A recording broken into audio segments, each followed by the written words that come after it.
I never touched the diamonds until after I touched the paper. That was the order that made sense to me. Paper first, language first, authority before substance. The desk was already there when I arrived, salvaged oak, chipped at the corners, heavy enough to suggest permanence. People trust furniture that looks like it has survived something. The printer sat to my right, cheap, domestic, the kind you'd use for homework or tax forms. I hated that about it. Important things shouldn't come from devices that fit in a back app. Still, when it warmed up, when it hummed, something settled in my chest, a sound like inevitability. Clients brought stones in pockets, in pouches, in small plastic bags that had once held something else. They brought stories too, though I didn't ask for them. Inheritances, engagements that ended quietly, promises that needed paperwork to feel real. I explained my process carefully. I never rushed. I never smiled. I talked about observation, experience, limitations. I let silence do the heavy lifting. When people are quiet together, belief fills the space. The first certificate I printed felt heavier than the stone it described. Weight, color, clarity. Numbers arranged just right. My name at the bottom. Ink, drying, as if it had always belonged there. When the client exhaled, I understood something I didn't say out loud. I wasn't verifying anything. I was deciding what would be believed. The office had no windows that opened. Frosted glass faced the street, enough light to feel legitimate, not enough to be distracted by movement. I chose the space for that reason. Authority works best without interruption. Behind me hung framed seals from institutions I had trained with years earlier. None of them authorized what I was doing now. That detail mattered less than people thought. Most clients didn't read seals. They recognized shapes. Circles imply consensus. Gold embossing implies permanence. I learned gemstones the traditional way. Apprenticeships, long days under lights that cooked your eyes, instructors who corrected your posture before your conclusions. I could spot inclusions quickly. I knew when a cut was generous and when it was lazy.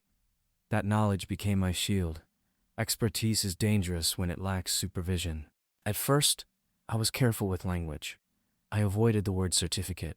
I called my documents summaries, assessments, informal evaluations. The templates were plain then. No watermark, no serial numbers, just enough structure to feel serious. Clients didn't want seriousness. They wanted relief.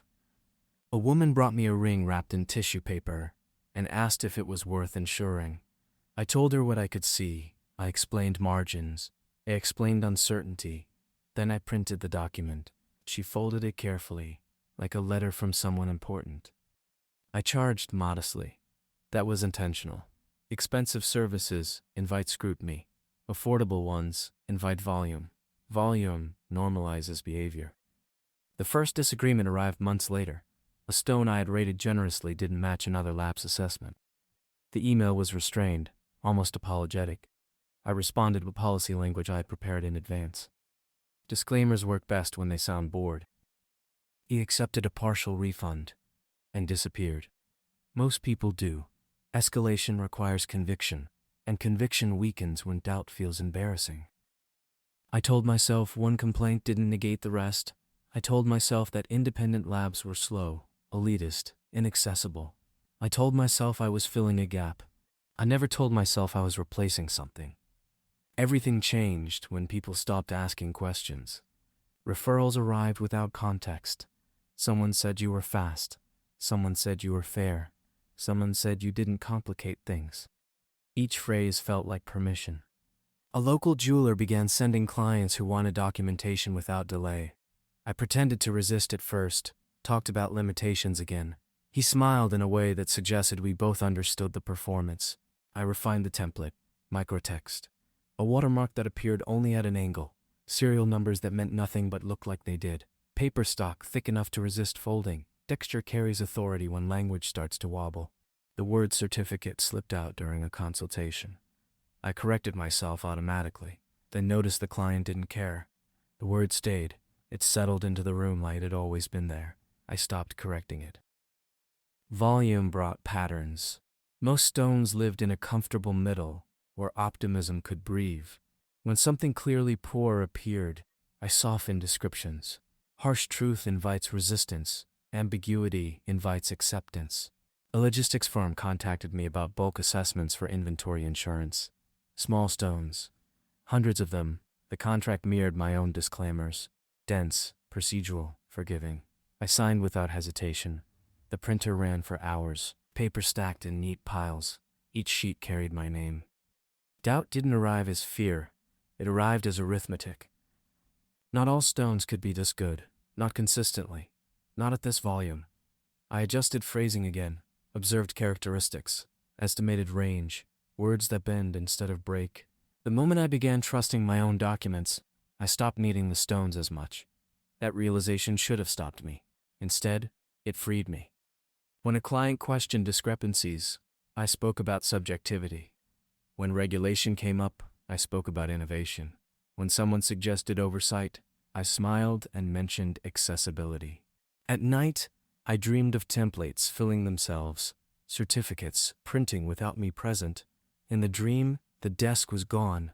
Only paper remained. The letter arrived by registered mail.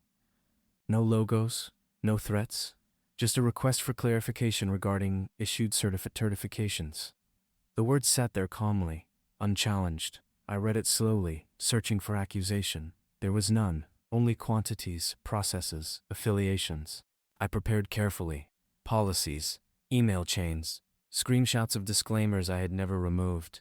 Everything I needed existed technically. That was the brilliance of the structure. It was built to withstand attention, not truth. During the call, I answered only what was asked. I spoke slowly. Silence filled the gaps. Silence is where authority breathes. The voice on the other end took notes. I imagined a desk somewhere else, similar to mine, scarred oak and paper stacks. I wondered if it had a window. Nothing was seized. No deadline was given. The call ended politely. Afterward, I printed one more certificate. No client waited. The stone was mine. Something small I had kept aside for years. I filled the fields conservatively this time. I signed my name. The printer hummed. The sound no longer bothered me. I understood then that the damage wasn't in any single document. It lived in the permission I had given myself to replace verification with presentation. I had built a room where belief could sit comfortably, and I charged admission.